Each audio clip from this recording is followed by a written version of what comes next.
नमस्कार दोस्तों, आप सबका स्वागत है हमारे चैनल कहानी ही कहानी में। आज हम बात कर रहे हैं बॉलीवुड की एक ऐसी अभिनेत्री की जो 80 के दशक में अपने साथ की सभी अभिनेत्रियों से काफी ऊपर रही थी।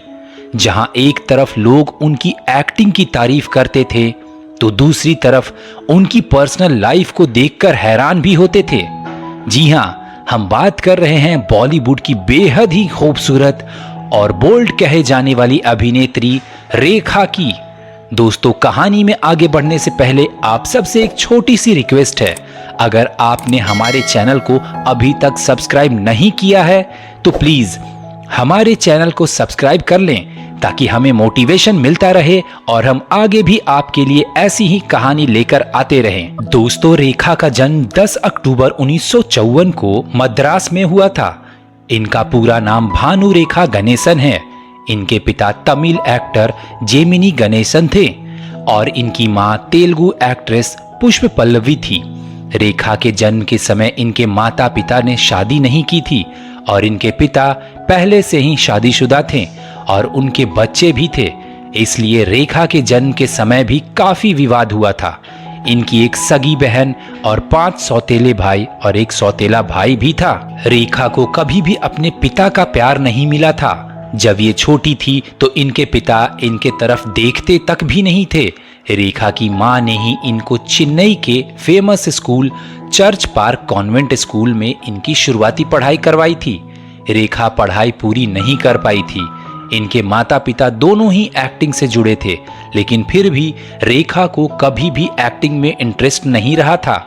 वो तो रेखा की मां को काम मिलना कम हो गया था और घर के खर्चे के लिए इनकी मां ने ही इनको फिल्मों में काम करने के लिए भेजना शुरू कर दी थी। रेखा जब सिर्फ 3 साल की थी तब उनकी मां ने ही उन्हें तेलुगु फिल्म रंगूला रतलाम में इनको बतौर चाइल्ड एक्टर काम दिलवाया था। इस फिल्म के कास्टिंग में रेखा का नाम बेबी भानु रेखा लिखा गया था।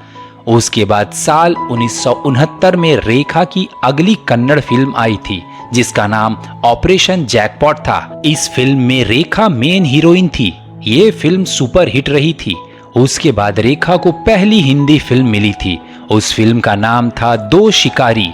इस फिल्म की शूटिंग के दौरान एक किसिंग सीन को लेकर काफी विवाद हुआ था, जिस वजह से इस फिल्म को सेंसर बोर्ड ने रिलीज होने पर रोक लगा दिया था।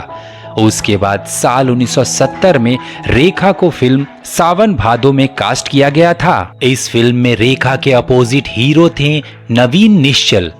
ये फिल्म जबरदस्त हिट हुई थी और इस फिल्म के गाने आज भी लोग सुनते हैं। इस फिल्म के बाद रेखा को बहुत सी हिंदी फिल्मों में काम मिलना शुरू हो गया था और सावन भादो फिल्म की शूटिंग के दौरान रेखा और नवीन निश्चल काफी करीब आ गए थे, लेकिन रेखा का दिल बहुत जल्द ही टूट गया था क्योंकि दिल फेक एक्टर नवीन निश्चल का अफेयर्स दूसरी एक्ट्रेसों के साथ भी चल रहा था। लेकिन कुछ सालों के बाद एक फिल्म आई थी आस्था। इस फिल्म में नवीन निश्चल के साथ रेखा ने ऐसे ऐसे इंटीमेट सीन दिए थे कि सब देखकर हैरान हो गए थे।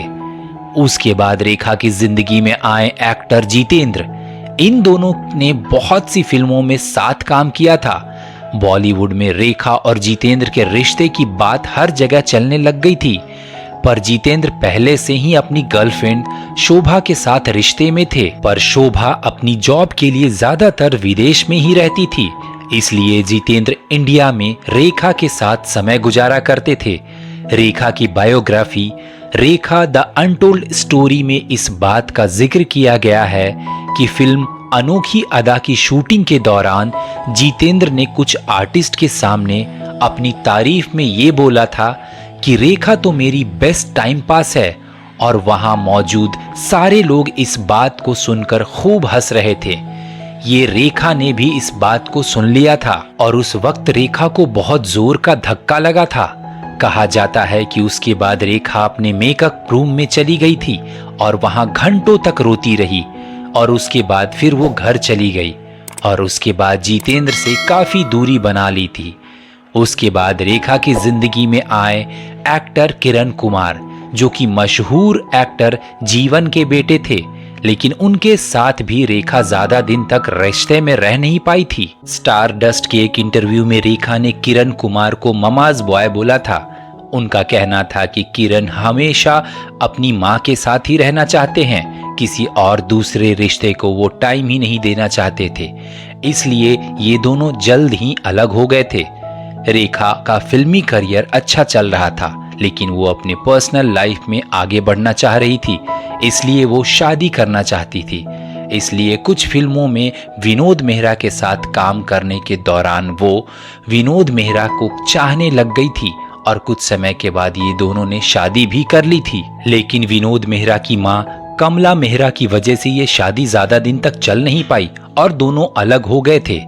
उसके बाद रेखा की जिंदगी में एक ऐसे शख्स का आना हुआ जिनसे उनका नाम आज भी जोड़ा जाता है और इन दोनों की प्रेम कहानी को बॉलीवुड की सबसे मशहूर और विवादित प्रेम कहानी माना जाता है। जी हाँ, हम बात कर रहे हैं सदी के महानायक अमिताभ बच्चन और रेखा की प्रेम कहानी की। ऐसा कहा जाता है कि रेखा इस रिश्ते को कभी भी सीरियस नहीं लेती थी। शायद वो अपने पुराने दर्द को भुलाने के लिए अमिताभ बच्चन के साथ सिर्फ टाइम पास कर रही थी, क्योंकि उनको भी पता था कि अमिताभ बच्चन पहले से ही शादीशुदा हैं और हुआ भी कुछ ऐसा ही था। रेखा ने अमिताभ बच्चन के साथ बहुत सी फिल्मों में काम किया था और इनकी प्रेम कहानी फिल्मों से लेकर बॉलीवुड की गलियों तक खूब चर्चा में रही थी।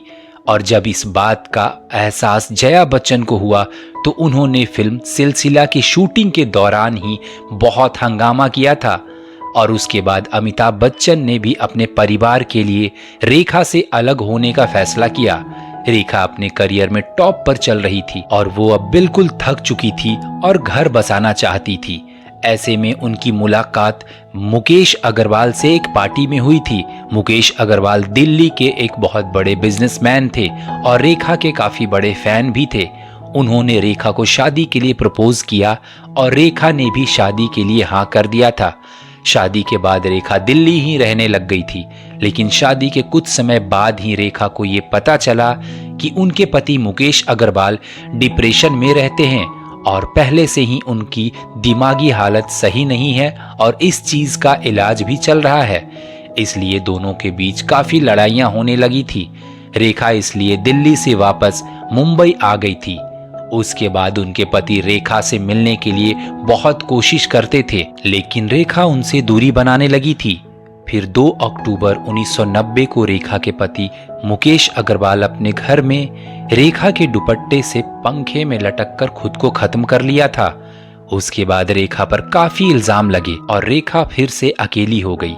आगे चलकर ऐसी खबरें आई कि रेखा अपनी सेक्रेटरी फरजाना के साथ ही रिलेशन में है, पर इस बात की कोई भी आधिकारिक पुष्टि नहीं हुई है। रेखा आज भी अपनी जिंदगी अकेले ही गुजार रही है और कभी कभी मीडिया में नजर आ जाती है। तो दोस्तों, ये थी फिल्म अभिनेत्री रेखा से जुड़ी कहानी। ऐसी ही कहानी सुनने के लिए आप हमारे चैनल को सब्सक्राइब जरूर कर लें। Thank you.